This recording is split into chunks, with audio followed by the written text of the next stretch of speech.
I run this town, I make the rules, and I always win. Sometimes gracefully.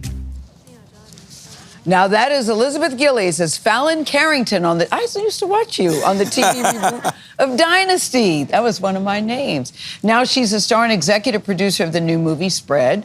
It follows an aspiring journalist who reluctantly, takes a temporary job at an adult magazine. It's called Spread. In this clip, Ruby suggests an app should be created to help the publication. I'm so sorry if I offended you. I really have no idea what I'm talking about. It's true, sir. She doesn't know anything. You sound like you do. So go ahead and do it. Do what? Make Spread an app. What? Oh, no, sir. I'm just here for the one day, and I don't really have a tech background to do that. Well, then you're just gonna have to work here for more than a day. Nelson will help with the tech. Put together a pitch, you have a week. Harvey Keitel. Harvey Keitel's so good, too. Liz Gillies joins us now. Good morning to you, Liz Gillies. Good to have You look great in this brown color. You know, brown is having a moment. Are you aware? Maybe not in the middle of summer, but I thought, why not try it? No, it's working for you. Thanks. So we read that the story's inspired by a real-life experience by someone who was at Hustler magazine at the time. Yes. So what attracted you to it? Well, the script made me laugh, and I have really It's it is is funny, and yes. it doesn't. It's this lighthearted. I mean, you know, the subject matters obviously. It does exist in the porn industry, but at the root of it, it's about these funny characters and these kind of sweet lost people. This magazine, my character, who find each other and in the least likely of places. And it just was such a charming script. It made me laugh, and Harvey Keitel was a big selling point for me as well. But it's also about Ruby, your character, Yes. finding her voice. Yes.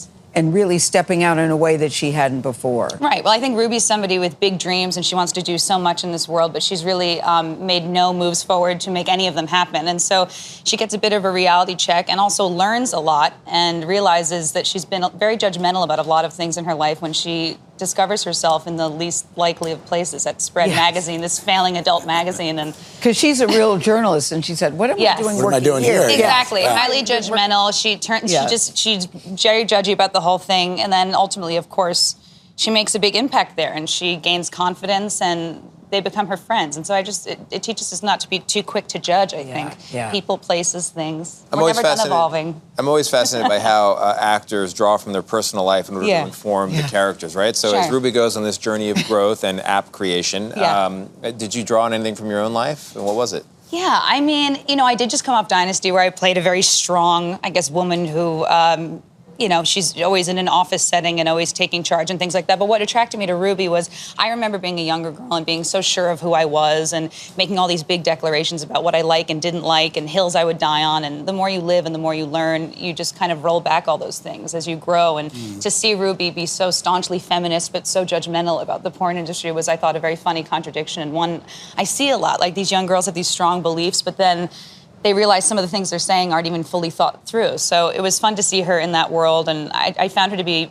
very charming, and yeah, I just had a great time with it. So speaking of funny, one of the things I always love is when people step out of what they are typically known for. This is a big leap for you into the world of comedy. Yes. Why did you want to do comedic work? And what actors always tell us, from Tom Hanks to everybody who's ever done serious roles and comedy, is that comedy is really hard. Did you find it so? I love comedy. My roots are kind of in comedy. I studied improv and musical theater, and then somehow ended up on Dynasty, which is like an hour-long drama. Completely opposite for like comedy. 5 years. And comedy is really where I sort of like to exist. And after Dynasty, I was so hell-bent on finding something funny and light.